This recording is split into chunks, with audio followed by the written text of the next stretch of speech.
আল্লাহ রাব্বুল আলামিন এই দুনিয়ার সমস্ত কিছু সৃষ্টিকর্তা একমাত্র আল্লাহ তাআলা।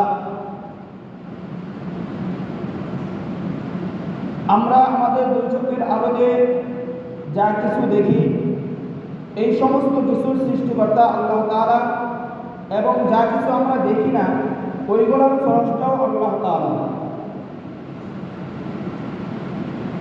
যিনি স্রষ্টা তার জন্য সমস্ত রাজত্বের অধিকারী।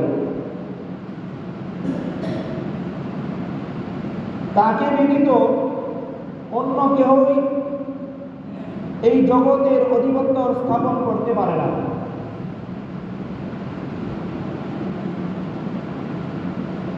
আর যিনি সমস্ত কিছুর স্রষ্টা, অহংকার তাকাব্বুর একমাত্র তার জন্য সাজে, অন্য কারো জন্য অহংকার তাকাব্বুর সাজে না। দুনিয়াতে যুগে যুগে যারাই অহংকারী এবং তাকাব্বুরি দেখাইছে, আল্লাহ রাব্বুল আলামিন তাদেরকে শোচনীয়ভাবে এমনভাবে ধ্বংস করেছেন যাদের অস্তিত্ব দুনিয়ার ভিতরে আর খুঁজে পাওয়া যায় না। কিয়ামত পর্যন্ত যত মানুষ আসবে, পূর্বেকার এই সমস্ত কিছু এই মানুষদের জন্য দৃষ্টান্ত। যদি মানুষ এইগুলা যদি শিক্ষা গ্রহণ করে, তাদের জিন্দেগি পরিচালনা করে, তাহলে ইহকাল এবং পরকাল উভয় কাল তাদের জন্য শান্তিদায়ক হবে।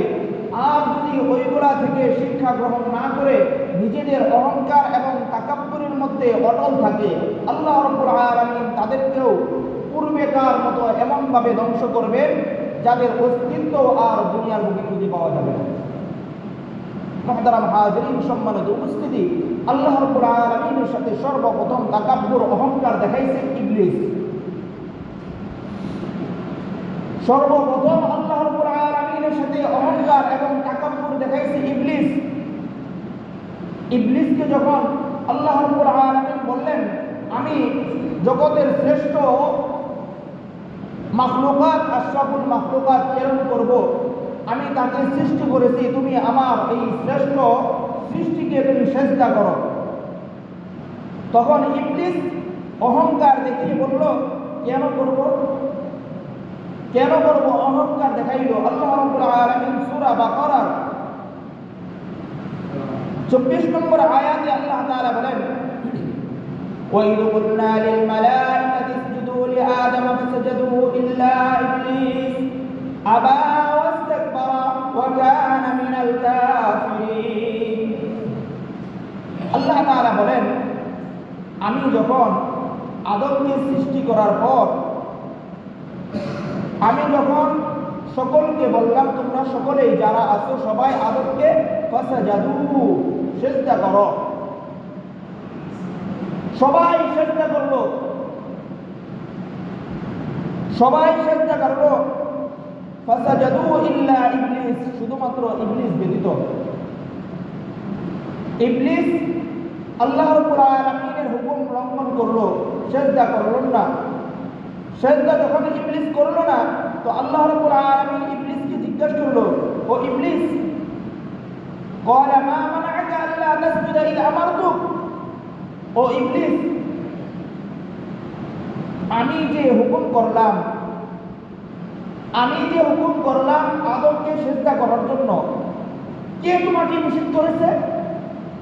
সিজদা না করতে কে নিষেধ করেছে বলো তো দেখি?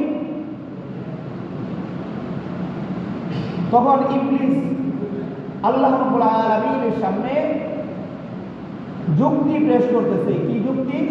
ক্বালা আনা খায়রুম মিন, আল্লাহ, আপনি মাটির তৈরি আদমকে বলতেছেন আমি সিজদা করার জন্য? আমি কিভাবে আদমকে সিজদা করতে পারি? আনা খায়রুম মিন, আমি তো এই আদমের চেয়েও শ্রেষ্ঠ, আদমের চেয়েও বড় তো আমি। খলাকতানি মিন নার, আপনি আমাকে আগুন দিয়ে সৃষ্টি করেছেন, আর আগুনের স্বভাব নিচের দিকে না, আগুনের স্বভাব তো উপরের দিকে, সে উপরের দিকে উঠবে, নিচের দিকে না। ওয়াখালাকতানি মিন নার ওয়া খালাকতাহু মিন তিন, আর আদমকে সৃষ্টি করেছেন আপনি মাটি দিয়া, আর মাটির স্বভাব নিচের দিকে থাকে, যে জিনিস পায়ের দিকে থাকে এইটার তো সম্মান বেশি না, যেটা মাথার উপরে উঠতে চায় এটার সম্মান বেশি। এইটা ইবলিস অহংকার বশত আল্লাহ রাব্বুল আলামিনের সামনে তাকাব্বুরি প্রকাশ করলো। তো আল্লাহ রাব্বুল আলামিন বললেন, ক্বালা ফাহবিত মিনহা, বের হয়ে যাও এখান থেকে, এখানে তুমি থাকার কোনো অধিকার নাই।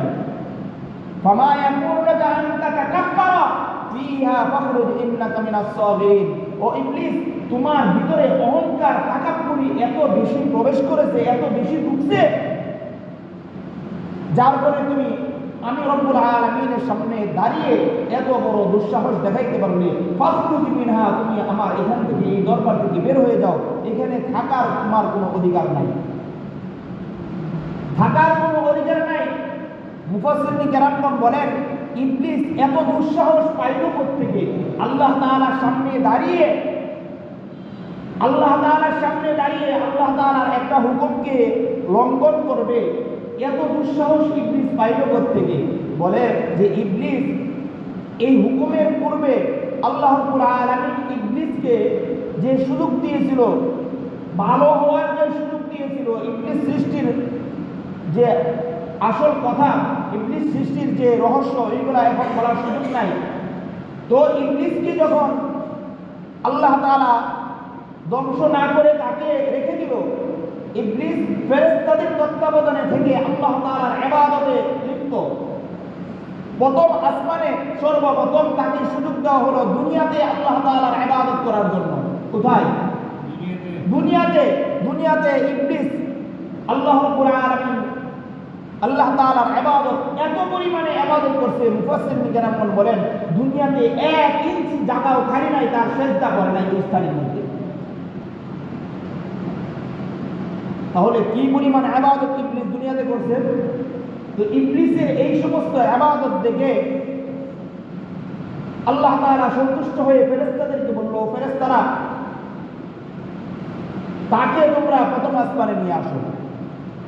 তো ফেরেশতারা আসলো, তার এই ইবাদতের খাতিরে তাকে প্রথম আসমানে উঠাইল। প্রথম আসমানেও সে আল্লাহ তাআলার ইবাদত এত পরিমাণে ইবাদত করলো, প্রথম আসমানের ফেরেশতারা তার প্রশংসায় পঞ্চমুখ।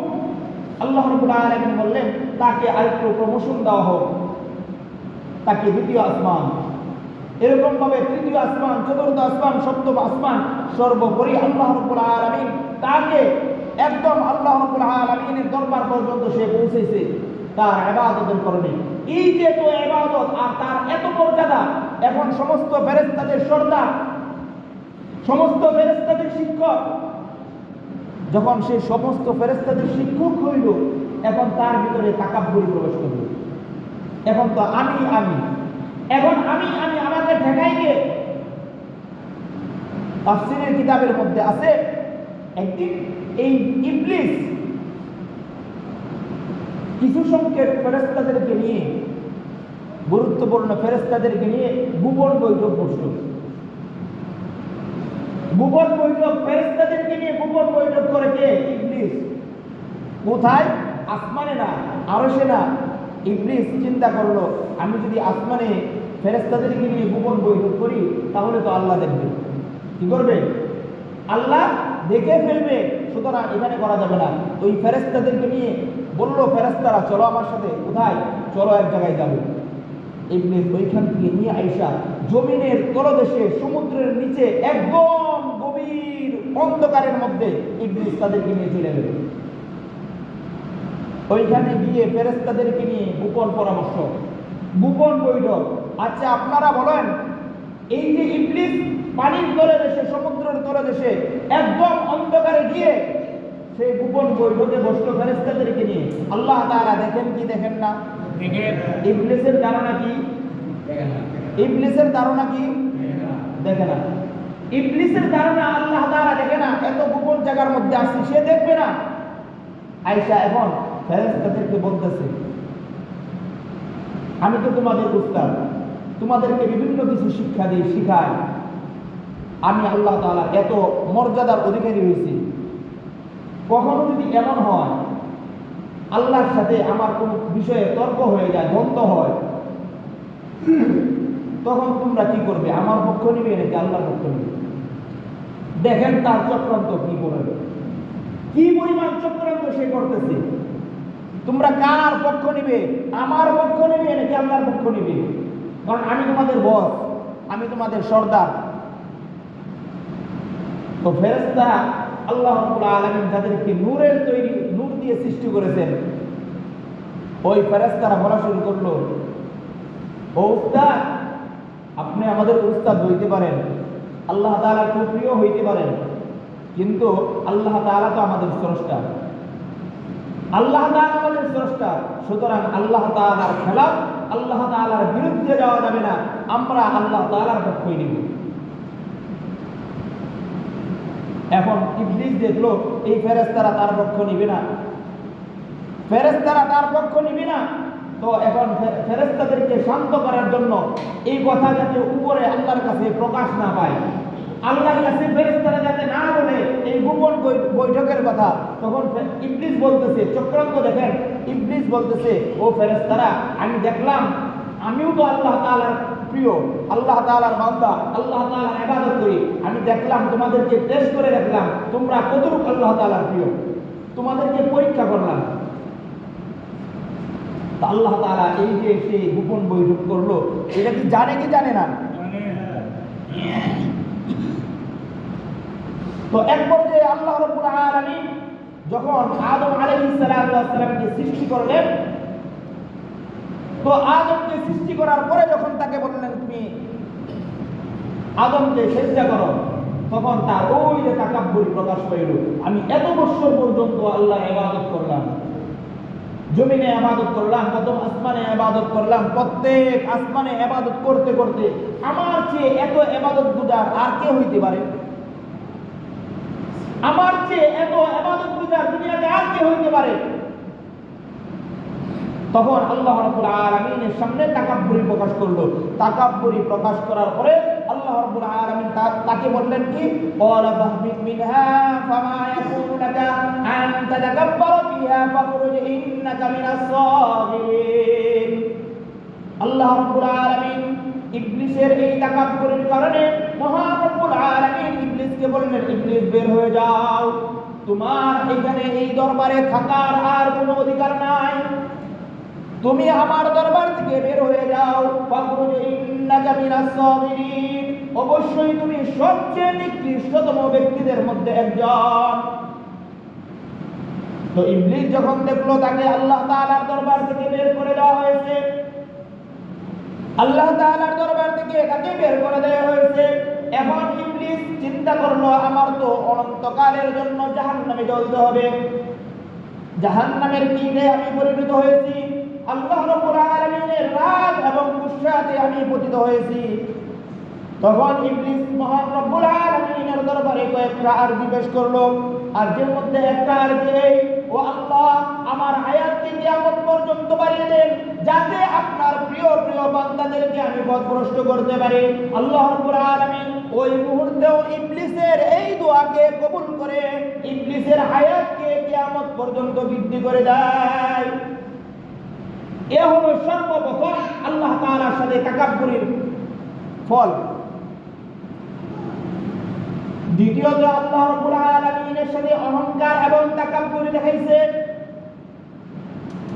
আল্লাহ রাব্বুল আলামিনের সাথে তাকাব্বুর দেখাইছে নমরুদ। নমরুদ দুনিয়াতে আল্লাহ রাব্বুল আলামিনের সাথে তাকাব্বুর, হযরত ইব্রাহিম আলাইহিস সালাতু ওয়াস সালাম যখন তাকে বলল, ও নমরুদ, তুমি আল্লাহ রাব্বুল আলামিনকে মেনে নাও, আল্লাহ তাআলার সমস্ত বিধানকে মেনে নাও, তুমি যদি আল্লাহ রাব্বুল আলামিনের বিধানকে মেনে নাও, তাহলে আল্লাহ রাব্বুল আলামিন তোমাকে দুনিয়াতে এবং আখিরাতে সুখ দান করবেন। নমরুদ বলল না, আল্লাহ আবার কে, ক্বালা আনা রাব্বুকুমুল আ'লা, আমি তো সবচেয়ে বড় রব, আমার চেয়ে বড় রব হইতে পারে? নমরুদ এত বড় কথা কিভাবে বলল? মুফাসসিরিন কেরামগণ বলেন, আল্লাহ রাব্বুল আলামিন নমরুদকে রাজত্ব দান করেছিল, এই রাজত্বের মেয়াদ কাল ছিল 350 বছর।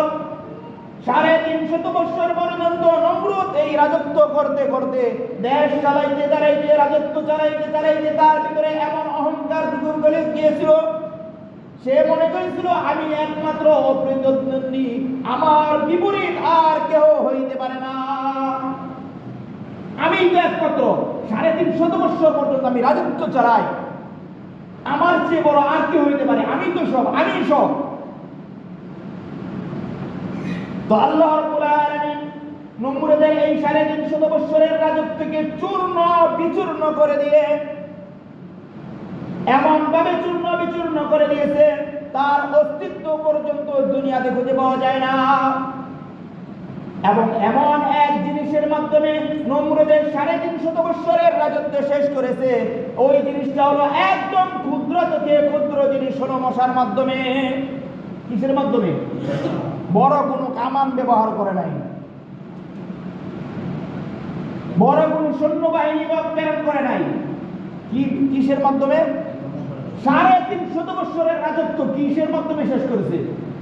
সামান্য ক্ষুদ্র থেকে ক্ষুদ্র মশার মাধ্যমে 350 বছরের রাজত্ব আল্লাহ তাআলা ধ্বংস করে দিয়েছে। এইটা শিক্ষা কিয়ামত পর্যন্ত। শুরুতেই বলেছিলাম কিয়ামত পর্যন্ত যত মানুষ আসবে, যত রাজা প্রধান, যত বাদশা আসবে, তাদের জন্য শিক্ষা এগুলা প্রত্যেকটা কিছু। আল্লাহ তাআলা না হয় এইগুলা কোরআনের মধ্যে রাখছে কেন? পূর্বেকার এই সমস্ত ইতিহাস, এই ঘটনাগুলো কোরআনের মধ্যে কেন আসছে বলেন তো দেখি? এইগুলা দিয়ে আমাদের ফায়দা কি? এইগুলো তো আমাদের নামাজের মধ্যে ব্যবহার হয় না, নামাজের মধ্যে লাগেও না, তাহলে কেন কোরআনের মধ্যে আসছে? একটাই উদ্দেশ্য, এগুলা প্রত্যেকেই উম্মতে মুহাম্মদের জন্য শিক্ষা। শিক্ষা এগুলা পড়বে এবং শিক্ষা গ্রহণ করবে। পূর্বেকার প্রত্যেকটা রাজা বাদশাদের সাথে আল্লাহ তাআলা কেমন আচরণ করেছে, তাদের আচরণ কি ছিল, আর আল্লাহ তাআলা তাদের সাথে কেমন ব্যবহার করেছে।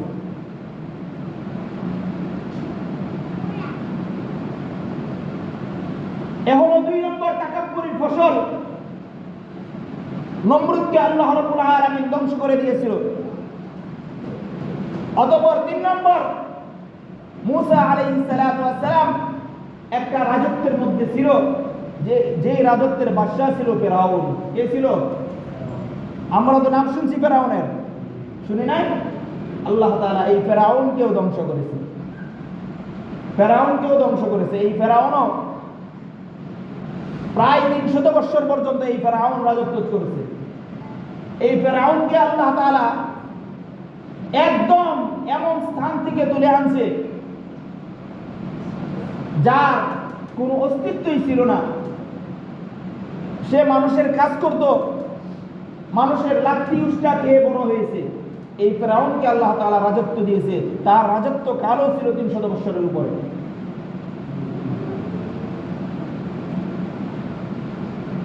হযরত মূসা আলাইহিস সালাতু ওয়াস সালাম যখন ফেরাউনের কাছে যায়, আল্লাহ তাআলা প্রেরণ করলেন ফেরাউনের কাছে মূসা আলাইহিস সালাতু ওয়াস সালামকে।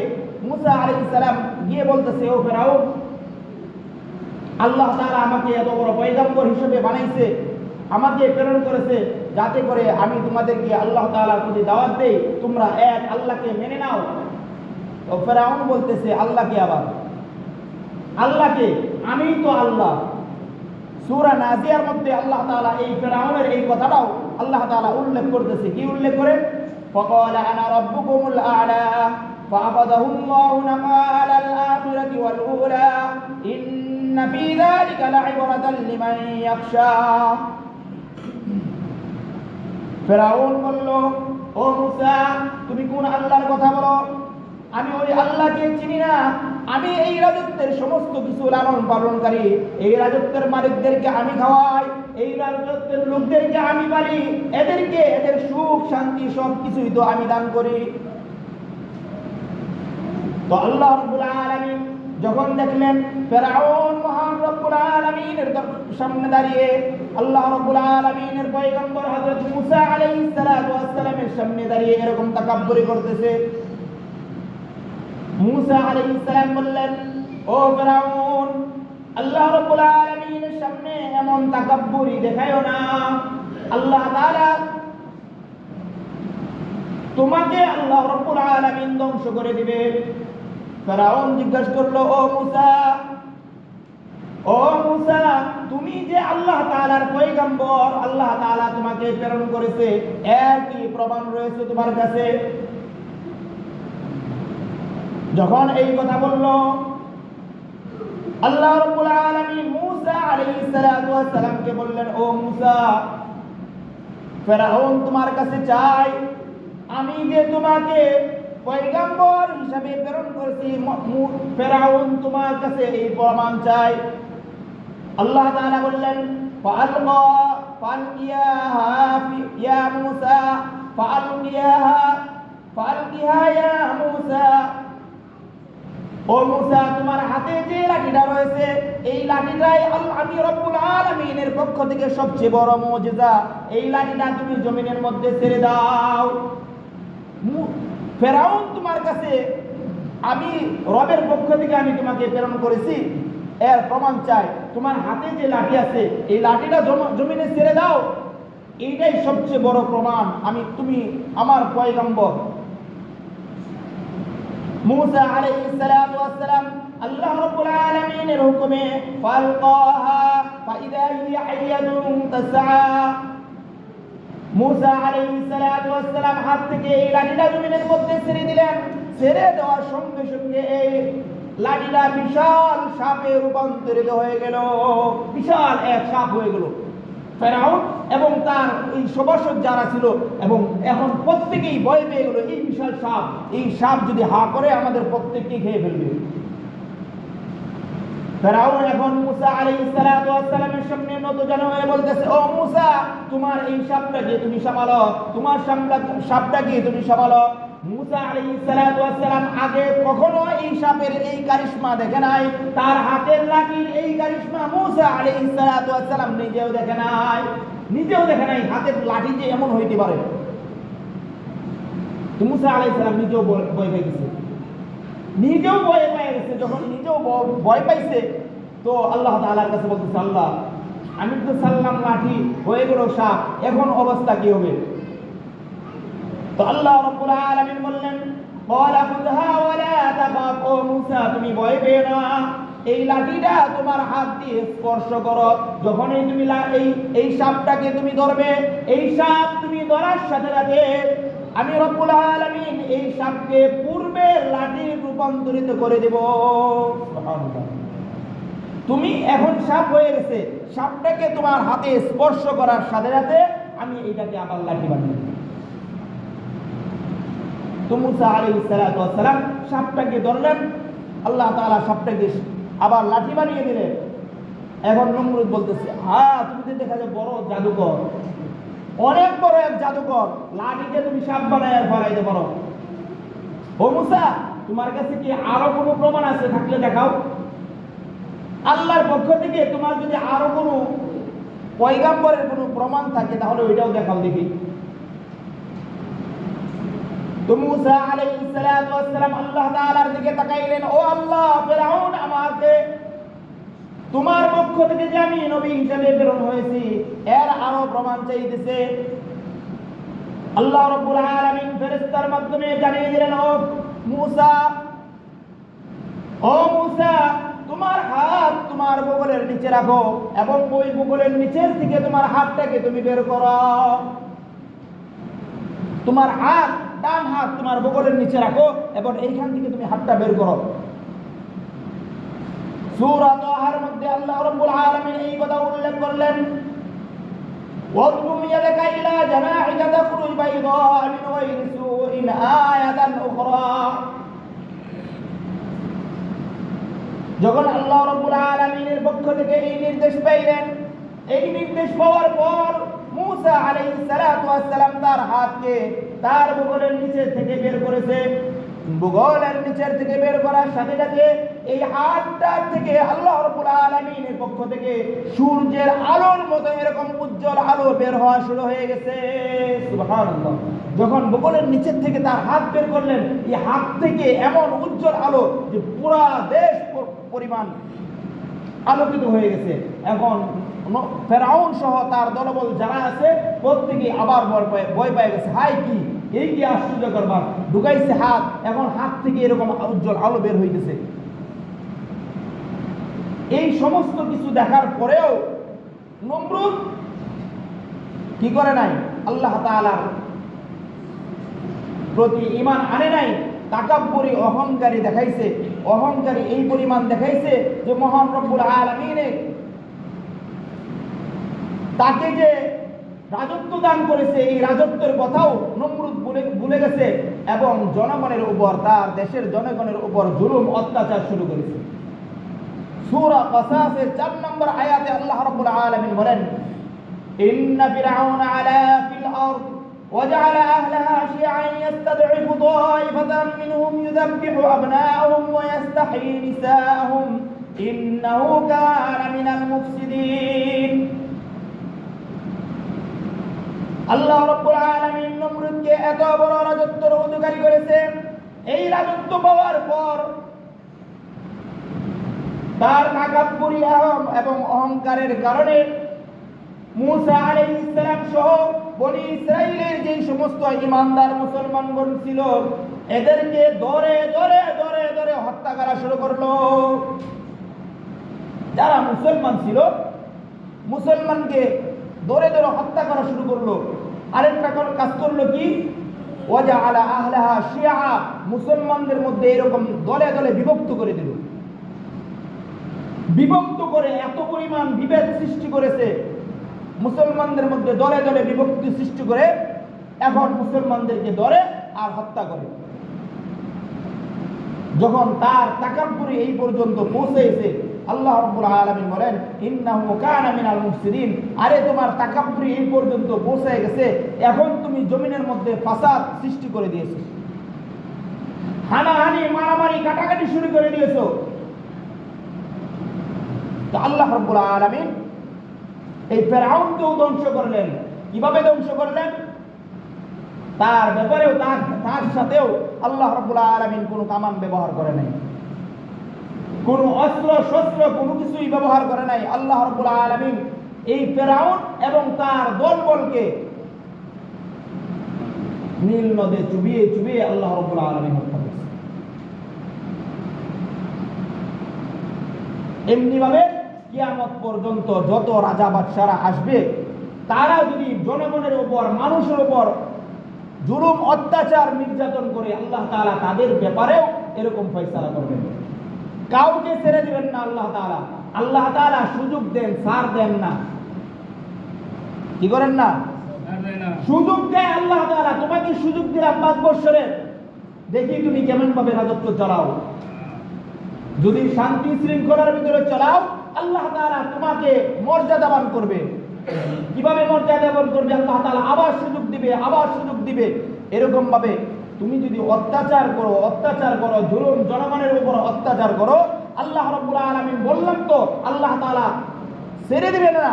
আল্লাহ তাআলা এমন ভাবে ধরবেন যার কারণে এই ধরার শেষ হবে না, তোমার অস্তিত্ব পর্যন্ত খুঁজে পাওয়া যাবে না, কিয়ামত পর্যন্ত এইগুলা শিক্ষা। আমাদের এই দেশটাকেও শোষণ করেছে ইংরেজরা, করে নাই? 100 বছর পর্যন্ত ওরা আমাদের দেশটাকে শোষণ করেছে। দেশের জনগণের উপর, মানুষের উপর ওরা জুলুম অত্যাচার করেছে। আজকে কোথায়? আছে এদের কোনো অস্তিত্ব নাই, থাকবেও না। এই জন্য ভাই, সর্বশেষ যে কথাগুলো বলবো, কথাগুলো হলো এগুলো আমাদের প্রত্যেকের জন্য শিক্ষা। যুগে যুগে যত জুলুমবাজ শাসক আসবে, এদের জন্য কোরআনে কারিমের এই সমস্ত ঘটনা ও কিয়াগুলা শিক্ষা, যে তোমরা জনগণের উপরে কেমন আচরণ করা উচিত। এখন রাজত্ব কয়েক বছরের রাজত্ব পেয়ে জনগণের উপর অত্যাচার করবে, হত্যা করবে, ওপেন ফায়ারের নির্দেশ দিবে, আর মানুষদেরকে দলে দলে হত্যা করবে, এর পরিণাম ভালো হবে না। যার চাক্ষুষ প্রমাণ আমরা এখন 2 চক্ষে দেখতে পাইতেছি। এই জন্য সামনেও যারা আসবে তাদের জন্য এগুলা শিক্ষা। জনগণ নিরহ মানুষ, তাদের উপরে যাতে কোনো রকমের জুলুম অত্যাচার না হয়, কোনো প্রকারের জুলুম অত্যাচার না হয়। যদি হয় আল্লাহ তাআলা ধরবেন, কারণ এইগুলা প্রত্যেকটাই আল্লাহ তাআলা নোট করে করে কোরআনে কারীমের মধ্যে এইগুলা উল্লেখ করে দিয়েছে, কার পরিণাম কার পরিণতি কি হয়েছে। মুহতারাম হাজির, সর্বশেষ যে কথা, এখন বর্তমান সারা দেশের মধ্যেই এক রকমের ভীতিকর একটা পরিবেশ। রাতের বেলায় বিভিন্ন সময় বিভিন্ন জায়গা থেকে মাইকিং আসে, এলান হয়। এই জন্য আমরা প্রত্যেকেই সতর্ক থাকব। এমন কিছু লোক, দুষ্ট লোক সবসময় থাকে, যুগে যুগে থাকে, যারা আতঙ্ক সৃষ্টি করে, মানুষদের উপরে জুলুম অত্যাচার করে। এরা জমিনের মধ্যে ফাসাদ সৃষ্টি করে, বিশৃঙ্খল সৃষ্টি করে, মানুষের শান্তিকে অশান্তিতে রূপান্তরিত করে। এই জন্য আমাদের প্রত্যেকেই সজাগ দৃষ্টি রাখতে হবে। আমরাও এলাকার মধ্যে এরকম কিছু যুবকদের মাধ্যমে গ্রুপ তৈরি করব, যারা আমাদের মহল্লাটাকে পাহাড়ে দেবে, যাতে কোনো রকমের বিশৃঙ্খল না হয়, কোনো রকমের ডাকাতি লুটতরাজ না হয়। আলহামদুলিল্লাহ হয় না, তারপরেও আমাদের সতর্ক থাকতে হবে। আর আমরা যারা আছি, আমরা যেই দলেই থাকি না কেন, যাই থাকি না কেন, আমরা পরস্পর ভাই, আমাদের কারো আচরণে যেন কারো কষ্ট না হয়। পূর্বে কে কি করেছে এইগুলা